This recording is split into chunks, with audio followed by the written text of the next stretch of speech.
man, those old tired chords, G, C, and D, which happen to be three of the most popular chords you can learn on a guitar, they're just that. They're old, and as beginners, we played them a million times. But what if I told you that I'm not the only one that thinks so? If you listen to a lot of popular music today, those basic old tired G, C, and D chords aren't even really played anymore. Actually, they've been replaced by much more interesting chords. Hello everybody and welcome. Guitar Guru Jeff here. How are you doing today? I hope you said great, because I have a great lesson in store for you today as we're going to learn some cooler, more modern versions of those old tired G, C, and D chords. We're not only going to learn the theory behind these chords, why they became popular, and how to play them, but I need you to stick around because towards the end of this video we're going to be learning a few really awesome songs that put these chords to use. So today we're going to learn the secret of the pros. And that is that sometime in the 1970s, the late 1970s, there was a shift in how these chords actually started to be used in modern music. Straight to the point, they were actually replaced with stand-in versions, the G5, C add 9, and D suspended chords. I need you to stick around because today we're going to be learning these chords in just a few minutes, but before we learn these chords, let's talk about the music theory behind them. And for those of you that think that music theory is about as fun as watching paint dry, don't worry. I've got some royalty-free cat videos down in the corner of the screen over here for you to enjoy while I break down the theory behind these beautiful chords.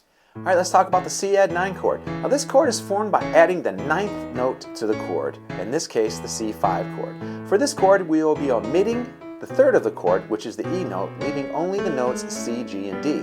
Now the presence of the D note, which creates an open and expansive sound, enriches the basic triad. It became popular in the late 80s and 90s, particularly in pop and rock, with artists like Dave Matthews Band using it for its emotional depth.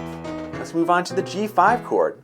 This is a power chord consisting of the root G and the 5th D, while omitting the 3rd B, creating a more ambiguous and driving sound because of that missing 3rd, which identifies its quality. The simplicity of this chord allows for a strong rhythmic emphasis, making it a staple in modern music since the 1980s. And lastly, the D suspended chord. This chord has become a popular alternative to the traditional D major chord in songwriting by replacing the 3rd F sharp with the 2nd E and the 4th G. The D sus creates an open, unresolved sound that adds emotional depth and tension to the chord progression.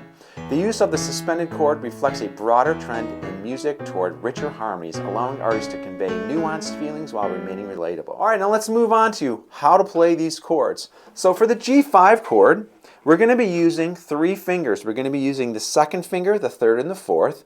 The 2nd finger will be on the 6th string, 3rd fret, while the 3rd and 4th fingers are both on the top 2 strings. 3rd finger on the 2nd string, 3rd fret, 4th finger on the 1st string, 3rd fret. And it sounds like this. Now it's really important to note when you're playing this chord, we want to move our wrist up a little bit, let our hand get a little bit lazy here, and block this 5th string. I hear a lot of students playing it like this, which opens up that 5th string, which we don't want. So what I'm going to ask that you do is take this 2nd finger here and kind of take the arch away for a second, let it go a little bit flat on a bit of an angle, and block that 5th string. Alright, here's the C add 9 chord. The C add 9 chord looks a lot like the G5 chord. As a matter of fact, 2 of the notes are identical. To create the C add 9 chord, what we are going to be doing is leaving 3 and 4 down from where they were from the G chord. That is, 3rd finger on the 2nd string, 3rd fret, 4th finger on the 1st string, 3rd fret, while the 2nd finger moves up from the 6th string from the G5 chord up to the 5th string, 3rd fret. Same rule applies here. I would like for you to make sure that your 2nd finger is not arching and we're blocking this 4th string. What we don't want is an arch, and we don't want this. This note, we don't want that note. So use the 2nd finger to creatively not arch, get a little bit lazy with the finger, and block that 4th string. Alright, and finally, last chord is the D suspended chord. Now, the D suspended chord looks a lot like the regular D chord you already know. You're going to be leaving fingers 3 and 4 where they were when you played the C add 9 chord. That's the 3rd finger is going to be on the 2nd string, 3rd fret. 4th finger is going to be on the 1st string, 3rd fret, while the 1st finger is on the 3rd string, 2nd fret. And we're going to strum this. We can strum this from the 5th string, and I'm fine with that. Well, here's what it sounds like. That's the D suspended chord. All right, let's talk about these three chords and how they function together and why they're much easier to play than their standard versions C, G, and D. So when we're playing the G5 chord with fingers 2, 3, and 4 down, and we move to the C add 9 from the G5 chord, guess what? Only one finger moves. Right? Just one finger moves. 3 and 4 stay the same, 2 moves up to the 5th string, 3rd fret. Moving on to the D suspended chord, 3 and 4 stay the same, and you're going to strum just like that. So these three chords together, they sound like that. All right, so today I picked a few modern songs to teach you how these chords are used. And these songs are, drum roll please, I'm going to play them for you.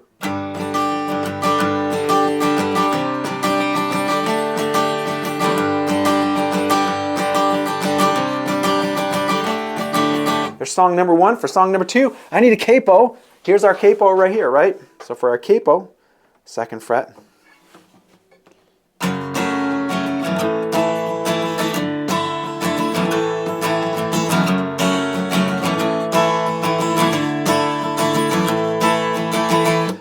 So let me know right now, no cheating, in the comments below. What 2 songs did I just play?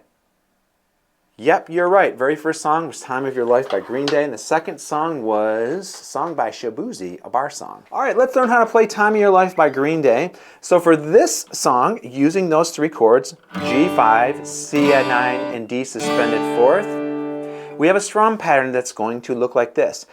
Down, down, up, up, down, up, down, down, up, up, down, up, down, down, up, up, down, up, down, down, up, down, up. And the way that pattern works, if we play it without strumming, down, down, up, down, up. Play along with me. Down, up, down, down, down, up, down, up.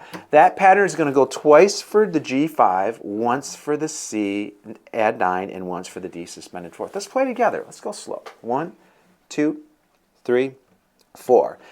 Down, down, up, down, down, down, up, down, down, down, up. Only one pattern. Down, down, down, up. Let's repeat that.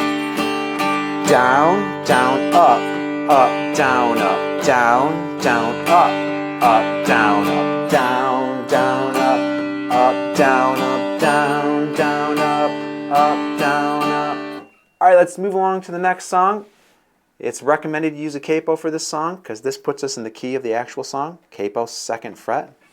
Okay, the pattern for this is going to be down, down, up, down, down, up, down, down, down, up, down, down, down, up, down, up. Let's practice that pattern just by muting the strings, strumming only.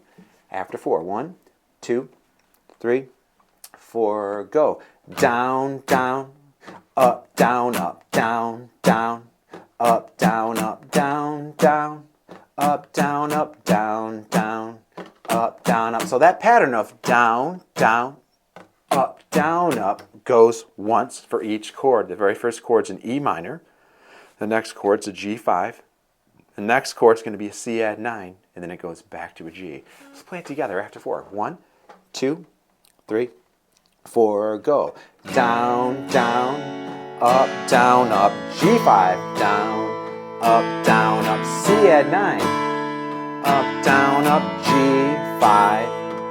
Together again, down, down, up, down, down, down, up, down, down, down, up, down, down, down, up, down, up. So thank you for joining me today as I took you on this journey through the world of modern chords, replacing those old, tired, boring chords, G, C, and D. Now that you've discovered how to elevate your sound with this G5, C add 9, and D suspended chords, it's time to put those chords into practice, not only with the 2 songs that we learned today, but with even more, and there are others. A few other examples would be Every Rose Has Its Thorn, Riptide by Vance Joy, Wonderwall by Oasis, and another one of my favorites from the 80s, More Than Words by the band Extreme. Now, if you've enjoyed this lesson, don't forget to hit that like button. don't forget to subscribe. Don't forget to share this video with your friends. Also, please don't hesitate to comment below if you have any questions or comments. Keep strumming, stay curious, and until next time, happy playing.